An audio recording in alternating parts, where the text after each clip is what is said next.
বৃদ্ধের নামাজ শেষ হলে কুড়ি ঘরে বিছানা পেতে সাইমা ও মাসুমাকে বসতে দিলেন এবং সামান্য দুধ ও কয়েকটি রুটি এনে তাদের সামনে দিয়ে বললেন, বাছারা, এই হালকা নাস্তাটুকু খেয়ে নাও, পরে খানোর ব্যবস্থা করো। বৃদ্ধের মেহমানদারি দেখে সাইমা খুবই খুশি হলো। যে ঘরে তাদেরকে বসতে দেওয়া হলো সে ঘরটি লতা পাতায় নির্মিত। তিন দিক লতা পাতায় বেড়া আর একদিক দরজা। তাছাড়া আরও দুটি ঘর রয়েছে। এক ঘরে বৃদ্ধ তার পত্নীকে নিয়ে থাকেন, আরেক ঘরে মেষ রাখেন আর সামান্য একটু জায়গায় রান্নাবান্না করেন। এই বিপদ মুহূর্তে একটু মাথা গোজার ঠাঁই পেয়ে সাইমা সেজদায় লুটিয়ে পড়ে আল্লাহর শুকর আদায় করল। রাতে ঈশা নামাজ ও আহারাদি সারল সবাই। বৃদ্ধা প্রশ্ন করলেন, বাবারা, তোমরা কোথা থেকে এলে এই অরণ্যে, আর যাবে বা কোথায়? এই এলাকায় তো কোনো লোকজন বসবাস করে না। তোমাদের সম্মুখে শুধু মাইলকে মাইল অরণ্য, এই পথে ভুল করে আসনি তো? সাইমা উত্তরে বলল, চাচা, আপনার প্রশ্নের উত্তরে কি বলবো ভেবে পাচ্ছি না। তবে আপনি যদি আমাদেরকে অভয় দেন তবে কিছু বলার চেষ্টা করব। আমরাও জানতে ইচ্ছে করছে আপনি এই বৃদ্ধ বয়সে কেন ডেরা ছেড়ে এ জনমানবহীন প্রান্তরে বসবাস করছেন। বৃদ্ধ চোখের পানি ছেড়ে দিয়ে বললেন, বাবা, আমি একজন অসহায় দরিদ্র ও মজলুম মুসলমান। ইমানের হেফাজত করতে গিয়ে এ জনমানবহীন স্থানে হিজরত করেছি। আমার দুটি ছেলেকে বলশেভিকরা নির্মমভাবে শহীদ করে দিয়েছে। ওরা আনোয়ার পাশার গ্রুপের মুজাহিদ ছিল। উভয়ে মাদ্রাসায় লেখাপড়া করত। দেশ, জাতি ও দিনকে রক্ষা করতে গিয়ে প্রাণ দিয়েছে। বলশেভিকরা আমার বাড়ি ঘর জ্বালিয়ে দিয়েছে। নিরুপায় হয়ে আমি আমার মেষপাল নিয়ে এখানে এসে কোনো রকমে আশ্রয় নিয়েছি। তাছাড়া এ পথ দিয়ে অনেক সময় মুজাহিদরা আসা যাওয়া করত। অনেক মুজাহিদও ওইসব পাহাড় জঙ্গলে আশ্রয় নিয়েছে। আমি ওদের খাদ্য সরবরাহ করে থাকি। মেষ দহন করে ওদের কাছে নিয়ে যাই, হাট বাজার করে এখানে রাখি। ওরা দু একদিন পর পর এখান থেকে নিয়ে যায়। যতদিন আল্লাহ আমাকে জীবিত রাখেন ততদিন মুজাহিদদের খেদমত করে যাব। সাইমা বৃদ্ধের কথা শুনে বলল, জনাব, আল্লাহ আমাদেরকে পথ দেখিয়ে সঠিক স্থানে নিয়ে এসেছেন। এই বলে সাইমা তার জীবনের দুঃখের সমস্ত কাহিনী এক এক করে বলতে লাগলো। সুলাইমান পত্নী ঘরের আড়ালে দাঁড়িয়ে সাইমার কথাগুলো কান পেতে শুনছিলেন। তিনি অধৈর্য হয়ে এক পর্যায়ে ঘরে ঢুকে জিজ্ঞাসা করলেন, বাচ্চারা, তোমাদের নিবাস কোথায়? সাইমা জাম্বুলের পার্শ্ববর্তী এলাকা মালাকানে আমার বাড়ি। বৃদ্ধা, জাম্বুলের দু একজন অধিবাসীর নাম বলতে পারো? সাইমা, হ্যাঁ পারি। জামিউল উলুম মাদ্রাসা মহাপরিচালকের ছেলে খোবায়েব আমার ছাত্র জীবনের বন্ধু। আমরা একসাথে হিফজ সমাপ্ত করেছি। বৃদ্ধা কেঁদে বললেন, খোবায়েব বেঁচে আছে? সে তো আমার ভাইয়ের ছেলে। বৃদ্ধ সুলাইমানও কেঁদে ফেললেন। তারপর আবার প্রশ্ন করলেন, শুনেছি সেও নাকি মুজাহিদ, কিন্তু অদ্যবধি তার সাথে কোনো সাক্ষাৎ নেই।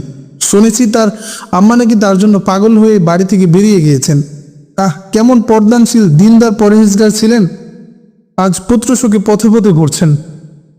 বৃদ্ধার কথা শুনে সাইমা বলল, আম্মি, আপনার ভ্রাতৃষ্পুত্র খোবায়েবের উসিলায় আমি প্রাণে বেঁচে আছি।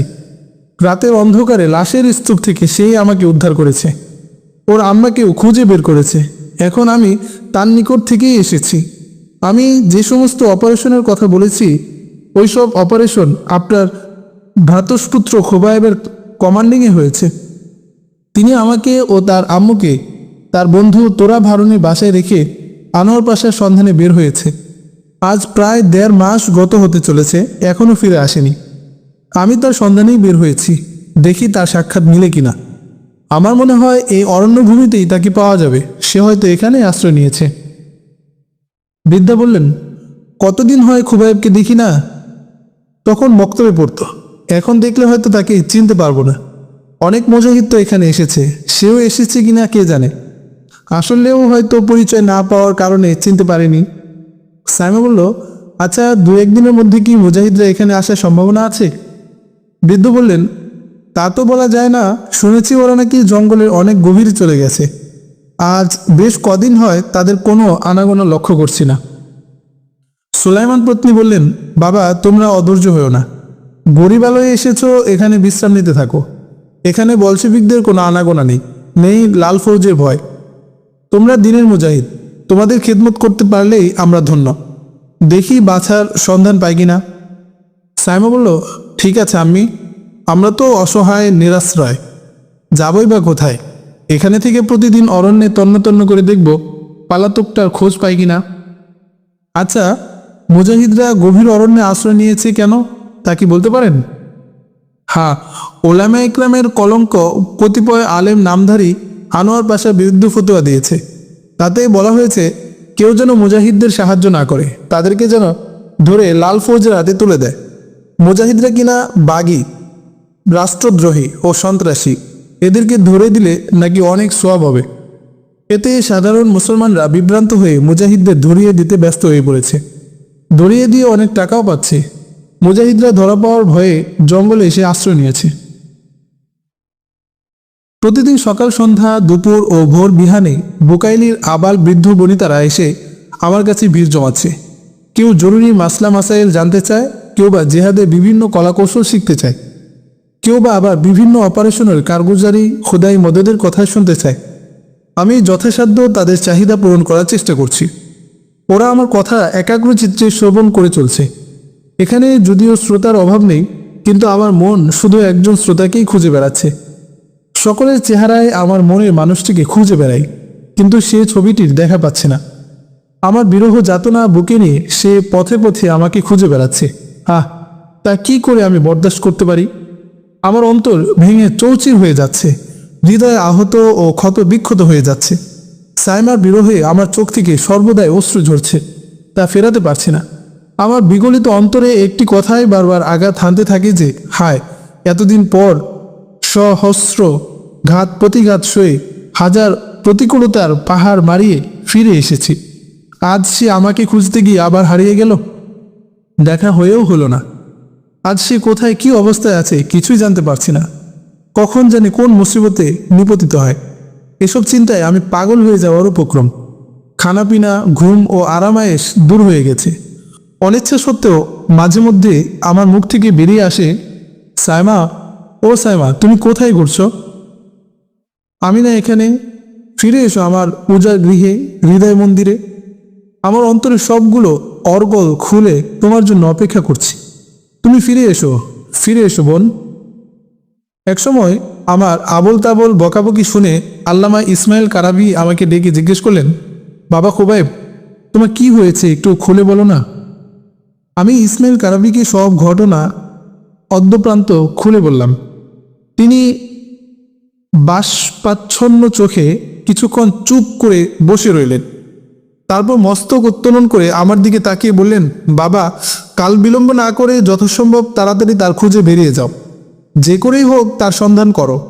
এই তো আমাদেরকে উদ্ধার করে এনেছিল, হায়, তার সাথে এতটুকু পরিচয় হওয়ার আগেই চলে গেল। কথাগুলো বলার সময় কারাবির অশ্রুতে বক্ষদেশ প্লাবিত হচ্ছিল। পাগড়ির অঞ্চলে চোখ দুটি মুছে আবারও বললেন, যাও বাবা, যাও, দেরি করো না। ফকিহুল উম্মার নির্দেশ অনুযায়ী আমি তোরা ভারণীকে ডেকে বললাম, শোনো দোস্ত, সাইমার বিরহে আমি জ্বলে পুড়ে ছাই হয়ে যাচ্ছি। তাকে খুঁজে বের না করা পর্যন্ত আমি শান্তি পাব না।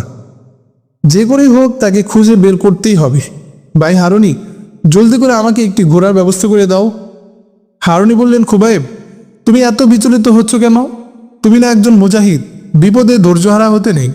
সবর করো, পেরেশান হয় না। আজই তোমার জন্য একটি ভালো ঘোড়ার ব্যবস্থা করে দিচ্ছি। যদি ভাড়া দিতে হয় তাও দেব, তুমি একটু ধৈর্য ধরো।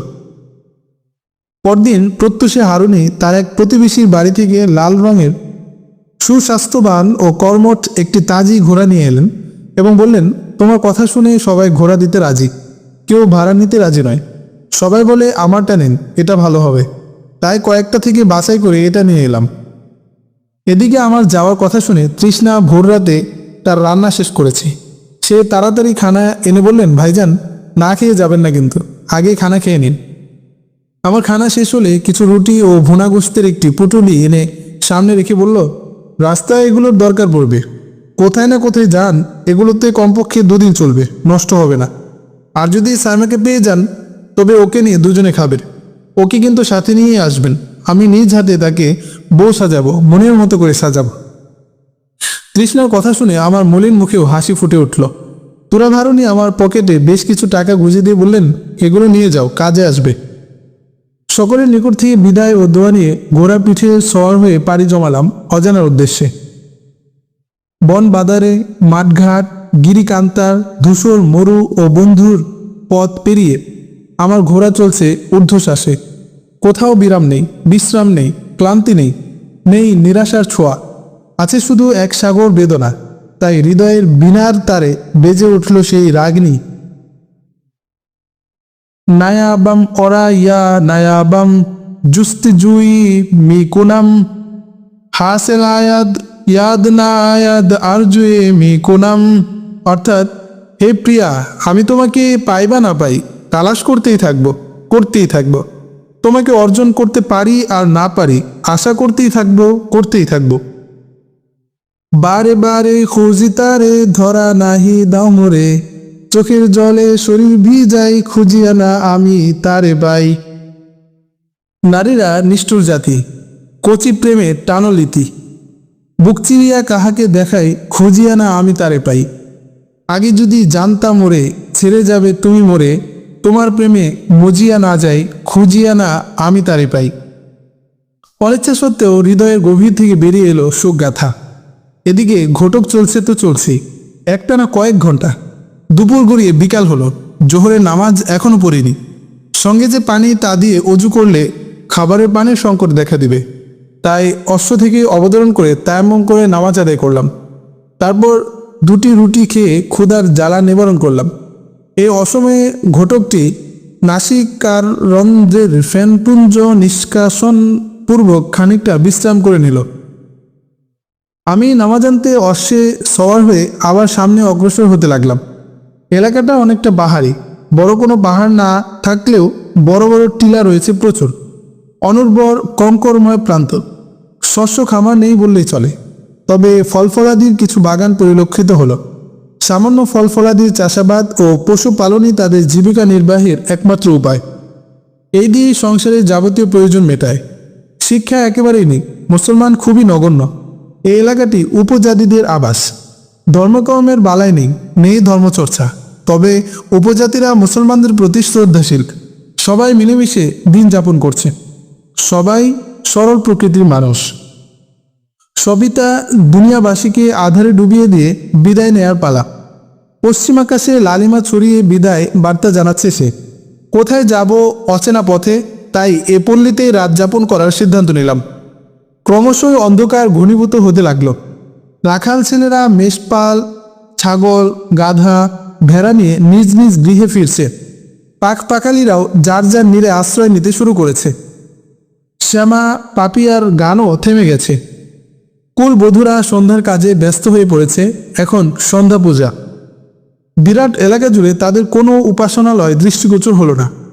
সন্ধ্যা নামার সাথে সাথে বুড়া বুড়ি, যুবক যুবতীরা দল বেঁধে এক বৃক্ষতলে জমায়েত হলো। এক তরুণী একটি প্রজ্বলিত প্রদীপ নিয়ে দাঁড়িয়ে আছে। সবাই প্রদীপটির চারপাশে হাত ধরে দাঁড়িয়ে আছে। কি যেন বলার সাথে সাথে সবাই চারদিক ঘুরতে লাগলো। কয়েক চক্কর দিয়ে সবাই হাত তালি দিতে লাগলো। সবাই উক্ত কুমারীর চারপাশে সিজদায় লুটিয়ে পড়ল। একজন বৃদ্ধ এসে বাতিটি নিভিয়ে দিলে সবাই গৃহাভিমুখে যাত্রা করল। আমি অজু করে উক্ত বৃক্ষটির এক পার্শ্বে মাগরিবের নামাজ আদায় করে তাসবিহাত পাঠ করছিলাম। আমাকে উপাসনারত দেখে লোকগুলো আমার চারপাশে এসে ভিড় জমালো।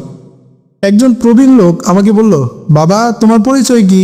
এ রাতে এখানে আসলেই বা কোথেকে? যদি মনে হয় কিছু না করো, তবে আমাদের মেহমানদারি গ্রহণ করতে পারো। আমি বললাম, রাতে তো কোথাও যাওয়ার জায়গা নেই, এদিকেই রাত যাপন করতে হবে। তারা আমাকে বৃদ্ধের বাড়িতে নিয়ে চলল। আমি লোকটিকে জিজ্ঞেস করলাম, জনাব, আপনার নামটা জানতে পারি কি? তিনি বললেন, আমার নাম শ্রীনিধি মৃণাল তুঙ্গা। আমি এই মহল্লার সর্দার। বৃদ্ধের বয়স 60-এর কোঠায়। আচার ব্যবহার খুবই অমায়িক। তিনি চাকরকে ডেকে আমার অশ্বটির যত্ন করতে বললেন। কিছুক্ষণ পর মহল্লার ধনী গরিব, ছোট বড় সকলে এসে সর্দারজির দেহলিজে জমায়েত হলো। সর্দারজি সবাইকে লক্ষ্য করে জিজ্ঞেস করলেন, তোমরা এখানে কেন? আগন্তুকদের মধ্য থেকে একজন বলল, আমরা মেহমানকে দেখতে এসেছি এবং তার কাছ থেকে কিছু ধর্ম উপদেশ শুনব। সর্দারজি সবাইকে বসতে নির্দেশ দিয়ে আমাকে বললেন, বাবা, আমরা তো বৌদ্ধ ধর্মের অনুসারী, তারই আর্চনা করি, তারই স্তুতি গাই। তোমার উপাসনা দেখে মনে হয় তুমি ভিন্ন ধর্মের লোক। তোমার ধর্ম সম্পর্কে আমাদের কিছু শোনাও। সর্দারজির কথা শুনে আমি বললাম, হ্যাঁ, ধর্মের কথা যদি কেউ জানতে চায়, শুনতে চায়, তবে বলতেই হবে। আমি মুসলমান। আমার ধর্মের রসুল হলেন হজরত মোহাম্মদ সাল্লাল্লাহু আলাইহি ওয়াসাল্লাম। তিনি আল্লাহর উপাসনা করতে শিখিয়েছেন। তারপর মুসলমানের আকিদা বিশ্বাসের উপর আলোচনা করলাম। এক এক করে সবগুলো কালিমা পাঠ করে তার অর্থ বুঝিয়ে বললাম। কিরাতের সুরে কয়েকটি আয়াত পড়ে শোনালাম, যার অর্থ তিনিই আল্লাহ, তিনি ব্যতীত কোনো উপাস্য নেই, তিনি দৃশ্য ও অদৃশ্য জানেন, তিনি পরম দয়ালু, অসীম দাতা, তিনিই আল্লাহ, তিনি ব্যতীত কোনো উপাস্য নেই, তিনি একমাত্র মালিক, পবিত্র শান্তি ও নিরাপত্তাদাতা, আশ্রয়দাতা, পরাক্রান্ত, প্রতাপান্বিত, মহৎ। তারা মুশরিক যাকে অংশীদার করে, আল্লাহ তা থেকে পবিত্র। তিনি স্রষ্টা, উদ্ভাবক, রূপদাতা, উত্তম নামসমূহ তারই। নবমণ্ডলে ও ভূমণ্ডলে যা কিছু আছে সবই তার পবিত্রতা ঘোষণা করে। তিনি পরাক্রান্ত, প্রজ্ঞাময়। সূরা হাশর আয়াত 22 থেকে 24। আমি বললাম, আমার আল্লাহ আরও বলুন, ইয়া আল্লাহ, তুমি সর্বভৌম শক্তির অধিকারী। তুমি যাকে ইচ্ছা রাজ্য দান করো এবং যার কাছ থেকে ইচ্ছা রাজ্য ছিনিয়ে নাও, এবং যাকে ইচ্ছা সম্মান দান করো আর যাকে ইচ্ছা অপমানিত করো। তোমারই হাতে রয়েছে যাবতীয় কল্যাণ। নিশ্চয়ই তুমি সর্ববিষয়ে ক্ষমতাশীল। তুমি রাতকে দিনের ভিতরে প্রবেশ করাও এবং দিনকে রাতের ভিতরে প্রবেশ করাও। আর তুমি জীবিতকে মৃতের ভিতর থেকে বের করে আনো এবং মৃতকে জীবিতের ভিতর থেকে বের করো। আর তুমি যাকে ইচ্ছা বেহিসাব রিজিক দান করো। সূরা আলে ইমরান আয়াত 26 থেকে 28। উক্ত আয়াতগুলো তেলাওয়াত করে তার মর্মবাণী বোঝালাম। ইসলামের ধর্মবিশ্বাস কি ধরনের বিশ্বাস রাখলে মানুষ ইসলাম থেকে বেরিয়ে যায় তাও বোঝানোর চেষ্টা করলাম। বললাম, স্রষ্টার সর্বশ্রেষ্ঠ সৃষ্টি হলো মানুষ, আর মানুষের মধ্যে সর্বশ্রেষ্ঠ হলো মুসলমান, আর সর্বনিকৃষ্ট হলো কাফির, আল্লাহকে অস্বীকারী, মুশরিক, আল্লাহর সাথে শিরিককারী। আর মুসলমানদের মধ্যে সর্বনিকৃষ্ট হলো মুনাফিক। এরা চতুষ্পদ জন্তু থেকেও অধম, তাদের ঠিকানা হবে জাহান্নাম। আমার কথা শুনে সর্দার শ্রীনিধি নিনাল তুঙ্গা বললেন, বাবা, তোমাদের ধর্মের সব বাণী সুন্দর, তবে আমাদের ধর্মও কম সুন্দর নয়। আমাদের ধর্মে জীব হত্যা মহাপাপ, তাই আমরা সবসময় নিরামিষ খাই, কোনো প্রাণীকে হত্যা করি না। আমি বললাম, সর্দারজি, আপনার ধর্ম আপনাকে শ্রেষ্ঠত্বের আসন দিতে পারে না। আপনি যার অর্চনা করেন তিনি আপনাকে মহাব্বত করেন না। যেমন আপনি যার সৃষ্টি সাপ, বিচ্ছু, ভীমরুল, পিপিলিকা, মশা, মাছি ও আরও অনেক প্রাণী যারা মানুষকে কষ্ট দেয়, এমনকি মেরে ফেলে, এদের কামড় খেয়েও কাঁদতে পারবেন না এবং কিছু করতেও পারবেন না। মুখ বুজে তা বরদাস্ত করতে হবে। আর আমাদের প্রতিপালক ও সৃষ্টিকর্তা মহান রব্বুল আলামিন তার সমস্ত সৃষ্টি থেকে আমাদেরকে ভালোবাসেন। আমাদের কোনো ক্ষতি হলে বা আমাদের কষ্ট দিলে আল্লাহ তা বরদাস্ত করেন না।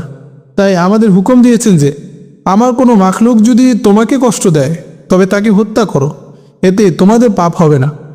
তাই আমরা মানুষের শত্রু সাপ পেলে মেরে ফেলি, বিচ্ছু পেলে মেরে ফেলি, পাগলা কুকুর পেলে মেরে ফেলি। এমনকি মানুষ হয়েও যদি কেউ মানুষকে হত্যা করে তাকেও আমরা হত্যা করি। মুসলমান আল্লাহর বন্ধু, আর বন্ধু হয়ে বন্ধুর কষ্ট সইতে পারেননি বিধায় হুকুম দিয়েছেন দুশ্মনকে হত্যা করতে। আমার আলোচনার পর অনেকেই বলে উঠল, যুবকের কথাগুলো সত্যি যুক্তিযুক্ত। ইসলাম সত্য ধর্ম, মানবতার ধর্ম, ইনসাফের ধর্ম। তাদের ধর্মে তাদের ইজ্জত, সম্মান ও মর্যাদার গ্যারান্টি রয়েছে। এমন সময় এক যুবক বলে উঠল, হে যুবক মুসাফির, আমাদেরকে তোমার ধর্মে দীক্ষা দিবে কি? আমরা ইসলাম গ্রহণ করতে চাই। আমি বললাম, তোমরা যারা মুসলমান হবে তারা আমার সাথে সাথে কালিমা পাঠ করো। আমি উচ্চ আওয়াজে কালিমা পাঠ করতে শুরু করি। ওরা সমবেত কণ্ঠে কালিমা পাঠ করে ইসলাম গ্রহণ করে ধন্য হলো। তাদের মধ্যে 14 জন পুরুষ, 3 জন মহিলা। তাদেরকে নিয়ে রাত 2টা পর্যন্ত ইমান, আকিদা, পাক নাপাকি, হালাল হারাম ও জায়েজ নায়েজ জায়েজ সম্পর্কে ধারণা দিয়ে বিদায় দিলাম। সবাই নিজ নিজ গৃহে ফিরে যেতে লাগলো। আমিও সর্দারজির মেহমানখানায় শুয়ে পড়লাম। বিছানায় শুয়ে আমি এপাশ ওপাশ করছি, চোখে ঘুমের লেশমাত্র নেই। শুধু একই চিন্তা, একই ভাবনা, কি করে সাইমাকে খুঁজে পাবো। আমার অন্তর ভেঙে চুরে একাকার হয়ে যাওয়ার উপক্রম। খানাপিনা সবই আমার থেকে বিদায় নিয়ে গেল। এমন অস্থিরতা ও পেরেশানির মধ্য দিয়ে রাত কেটে গেল। পাখিরা উড়ছে, মোরগ ডাকছে, রাঙ্গারবি পূর্বাকাশ রাঙিয়ে উদিত হচ্ছে, শ্রমজীবী মানুষেরা জাগছে। এমন সময় আমি নামাজ আদায় করে বিছানায় বসে তেলাওয়াত করতে লাগলাম। মুসলিমরা গাত্রোত্থান করে সোজা চলে এলো সর্দারের বাড়ি। সকলেই মনোযোগের সাথে তেলাওয়াত শুনছিল। এভাবে কিছু সময় কেটে গেল। সাইমার খোঁজে বেরোতে হবে। এমন সময় সর্দারজি খানা এনে হাজির করলেন। আমি এই খানা খেয়ে বিদায়ের প্রস্তুতি নিচ্ছি। আমার বিদায় হওয়াটা তাদের জন্য ছিল এক বেদনাদায়ক বিষয়। আবার ফিরে আসার ওয়াদা দিয়ে অজানা উদ্দেশ্যে ঘোরা ছুটালাম। সাইমা পরদিন সকালে বৃদ্ধ সুলাইমানকে বলল, ফুফাজান, আমরা একটু অরণ্যভূমি ঘুরতে চাই। বৃদ্ধ রাগান্বিত হয়ে বললেন, আরে কি বলছো? তোমরা আমাদের মেহমান, আমরা তোমাদের সব প্রয়োজন পুরা করার চেষ্টা করব। সেখানে মুজাহিদরা আছে সঙ্গবদ্ধভাবে, তা না হয় থাকতে পারতো বুঝি। সেখানে রয়েছে বড় বড় বাঘ, ভাল্লুক, সিংহ, গড়িয়াল, গয়াল, শিবপাঞ্জি, আরও কত প্রজাতির বন্য হয় না। তুমি ওখানে গিয়ে বাঘের খোরাক হবে? আমি তো কিছুতেই মানতে পারি না। দেখি মুজাহিদরা এদিকে আসে কিনা। যদি আসে তবে তোমার খোবায়েবের সন্ধান নেব। বৃদ্ধ সুলাইমানের কুটিরে তাদের 3 দিন কেটে গেছে। কোনো মুজাহিদ এদিকে আসছে না। সাইমা অধীর আগ্রহে তাকিয়ে আছে গভীর অরণ্যের আঁকাবাঁকা পথ পানে। কই কোনো মুজাহিদ আসার নাম গন্ধ নেই। অগত্যা মাসুমাকে বলল, কি বোন, এখন কি করতে পারি? মাসুমা বলল, এ ব্যাপারে আমি কি পরামর্শ দিতে পারি বলুন? আমার চেয়ে তো আপনিই ভালো জানেন। তবে আমার মন চায় বনের অনেক গভীরে না গিয়ে একটু ভিতরে গিয়ে দেখি কোনো সংবাদ পাই কিনা। মাসুমার কথায় সাইমা একমত হলো এবং বলল, চলো, আল্লাহর নাম নিয়ে আগামীকাল সকালে বেরিয়ে পড়ি। আশ্রয়দাতা তো নিষেধ করবেনি, তাই বলে কি আমরা এভাবে দিনের পর দিন বসে থাকতে পারি? পরদিন ভোরে ফজরের নামাজ আদায় করে জায়নামাজে বসে সাইমা আল্লাহর দরবারে কাতর সুরের মোনাজাত করল। হে আমার মাওলা, আমাদেরকে ক্ষমা করো, তোমার মর্জি মতো চলার তৌফিক দান করো। হে আল্লাহ, জীবনের শেষ মুহূর্ত পর্যন্ত তোমার দুশ্মনদের সাথে লড়াই করার ক্ষমতা দাও। হে আমার মাওলা, আমরা তো ঈমান আমলে, সবর ও তাওয়াক্কুলে এবং দৃঢ়তায় খুবই দুর্বল, তাই বলে তুমি আমাদেরকে ভুলে যেও না। হে আল্লাহ, তোমার দয়া, অনুগ্রহ, মদত ও নুসরত থেকে আমাদেরকে বঞ্চিত করো না। হায় আল্লাহ, আমার প্রাণপ্রিয় কমান্ডার খুবাইব জাম্বুলিকে আমাদের মাঝে ফিরিয়ে দাও। হে আল্লাহ, তোমার অসহায় দাসীকে পাগলের মতো আর পথে পথে ঘুরিও না। হে আল্লাহ, তোমার দাসীটির দোয়া কবুল করো। মাসুমা বসে বসে আমিন আমিন বলছিল। অতঃপর সুলাইমান পত্নী বৃদ্ধা মহিলাকে বলল, ফুফু আম্মা, আমরা একটু পরে বাইরে যাব। বৃদ্ধা চোখ দুটি কপালে তুলে বললেন, আরে কি বলছো, কোথায় যাবে? দূরে যাসনি কিন্তু। তারপর বৃদ্ধা কয়েকটি রুটি আর মেষের দুধ এনে বললেন, বাচ্চারা নাস্তা করে নাও। সাইমা মাসুমাকে নিয়ে নাস্তা করে ঘটক দুটিকে নিয়ে বেরিয়ে পড়ল। বৃদ্ধা বাড়ির বাইরে এসে অপলক নেত্রে অশ্বারোহীদের দিকে তাকিয়ে রইল। কিছুক্ষণের মধ্যে উভয়ে জঙ্গলের অভ্যন্তরে প্রবেশ করল। ঘন জঙ্গল, চারদিকে কণ্টক ও লতাগুল্ম ভরপুর। গাছের ডালপালা এড়িয়ে সামনে অগ্রসর হওয়া দুষ্কর। কাঁটারা আঘাতে আঘাতে কেবলই তাদেরকে বিরক্ত করে তুলল। ডালপালা ও পত্রাঘাতে অতিষ্ঠ হয়ে অশ্বগুলো গতিহীন ও অচল হয়ে গেল।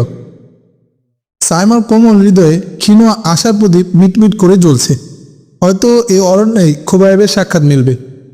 সাইমা মনে মনে ভাবছিল, আমি তাকে তালাশ করতে এতদূর পথ আসবো তা তো খোবায়েব কল্পনাও করেনি।